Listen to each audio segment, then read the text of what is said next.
Jaron Jackson Jr., 2 veces All-Star y exjugador defensivo del año, está siendo transferido al Utah Jazz. El 30 de junio de 2025, los Grizzlies ofrecieron a Jaron Jackson Jr. una extensión de 5 años por $240 millones. 7 meses después, se arrepintieron y lo modificaron.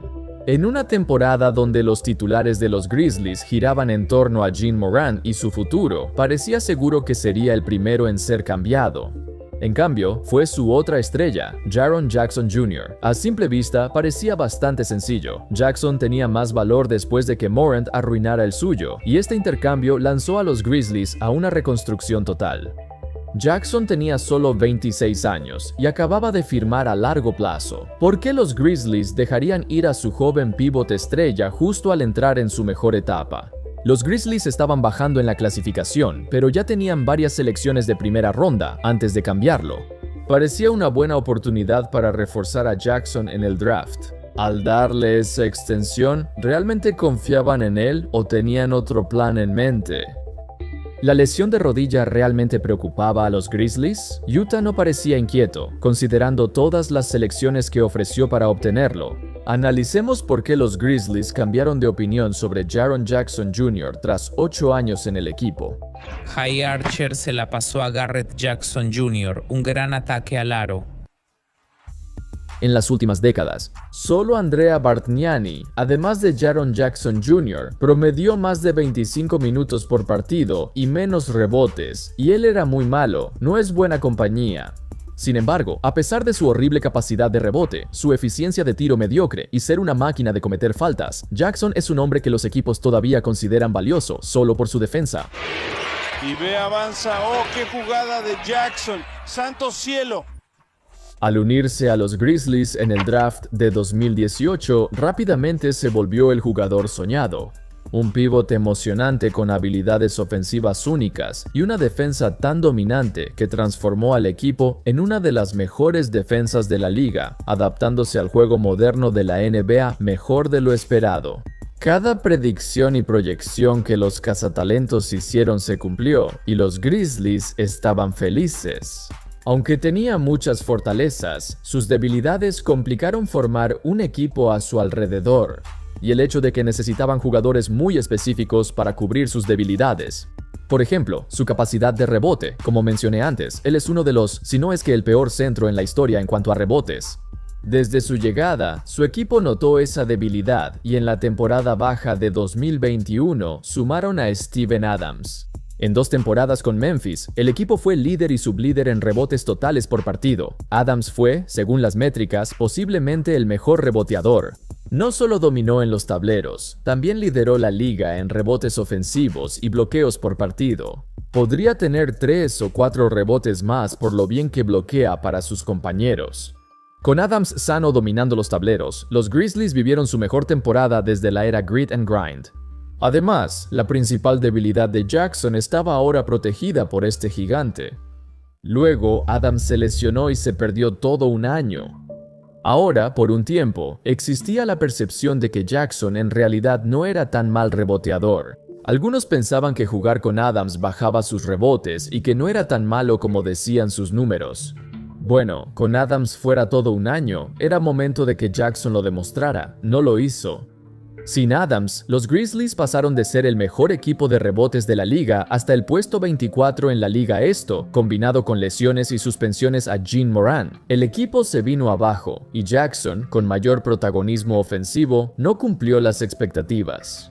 El rebote es un aspecto del juego en el que esperarías que tu hombre grande sea bueno, pero no es solo eso. En la NBA actual, es clave que el hombre grande sepa finalizar en la pintura. Ya sea en una jugada de pick and roll o cortando por la línea, quieres que tu hombre grande sea una amenaza cuando va hacia la canasta.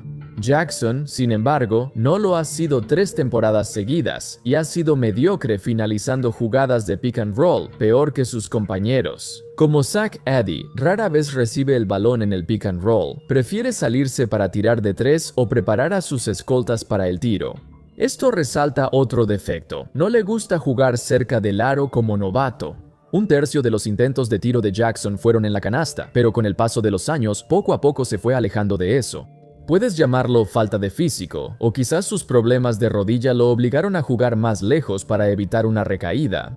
No es normal que tu pívot titular juegue tan lejos del aro. Solo 10-15% de sus tiros recientes han sido cerca de la canasta. Los rebotes y cortar a la canasta siempre han sido el punto débil de Jaron. Su equipo busca otro pívot que finalice mejor los pick and rolls y mejore en los rebotes para cubrir esas debilidades. Jackson tuvo una carrera exitosa, ganó el jugador defensivo del año y fue varias veces All-Star. Mientras los Grizzlies se desmoronaban, la idea de desmantelar y reconstruir el equipo resultaba cada vez más atractiva. Además de su gran defensa, surgieron otros problemas en su juego que resultaban molestos de manejar. Jackson siempre ha sido una máquina de faltas, liderando la liga en ese rubro 3 años seguidos. El tipo apenas puede juntar una temporada jugando 30 minutos por partido, no porque no sea lo suficientemente bueno, sino porque se mete en problemas de faltas muy fácilmente. Y así que ha vuelto a U. Esto dejó su reputación como defensor en limbo. Mientras los demás equipos creen que es excelente, en muchos partidos es inútil porque está en problemas de faltas.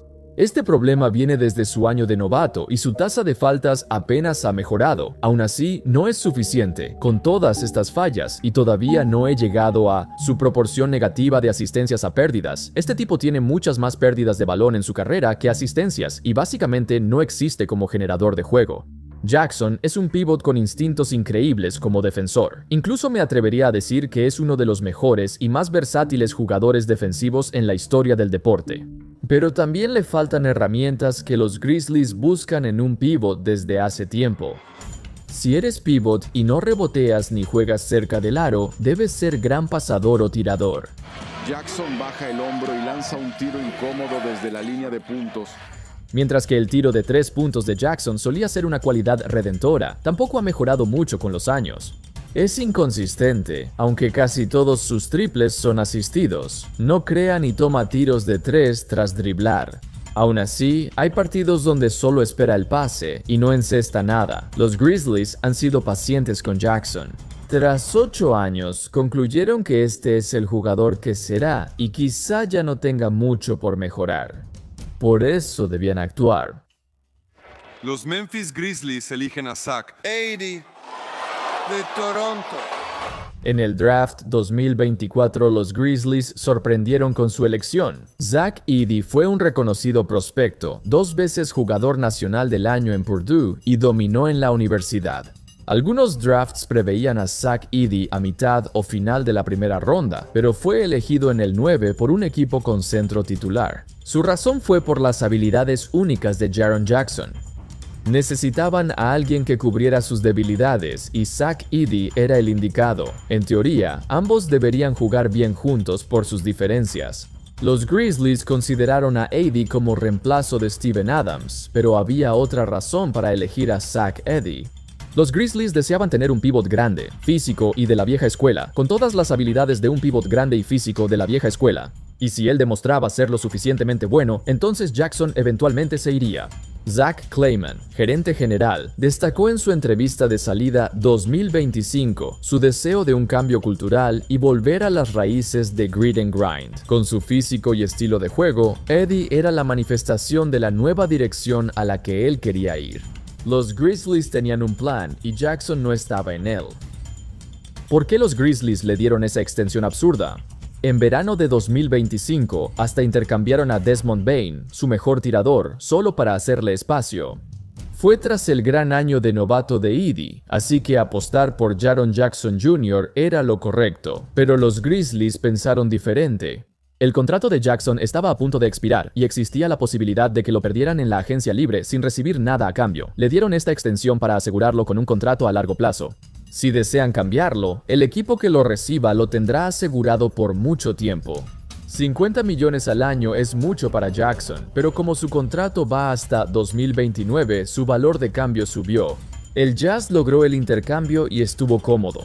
Al impedir que Jackson entre pronto a la agencia libre tras la extensión, aseguran que siga con ellos varios años.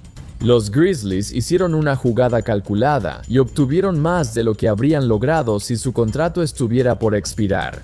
Similar al intercambio de Desmond Bane, donde recibieron 4 selecciones de primera ronda sin protección, sumaron más a su reserva. Utah les dio 3 selecciones de primera ronda extra. Poco después, Jackson fue descartado para la temporada por un tumor en la rodilla izquierda que necesitó cirugía. Estoy seguro de que el Jazz descubrió esto durante un examen físico, pero aún así decidieron seguir adelante con el trato. ¿Recuerdas cuando Mark Williams no pasó su examen físico por algo menor? Parece que el Jazz realmente lo quería, sin importar su rodilla. En retrospectiva, esto pudo salir mal si los Grizzlies le daban esa extensión y su problema de rodilla surgía antes, impidiéndole jugar. Pudieron haber tenido 50 millones en peso muerto imposible de cambiar, dañando su flexibilidad por años. Tuvo suerte de jugar bien al inicio, así equipos como el Jazz lo querían, pero eso pudo haber perjudicado mucho a los Grizz si no lograban cambiarlo.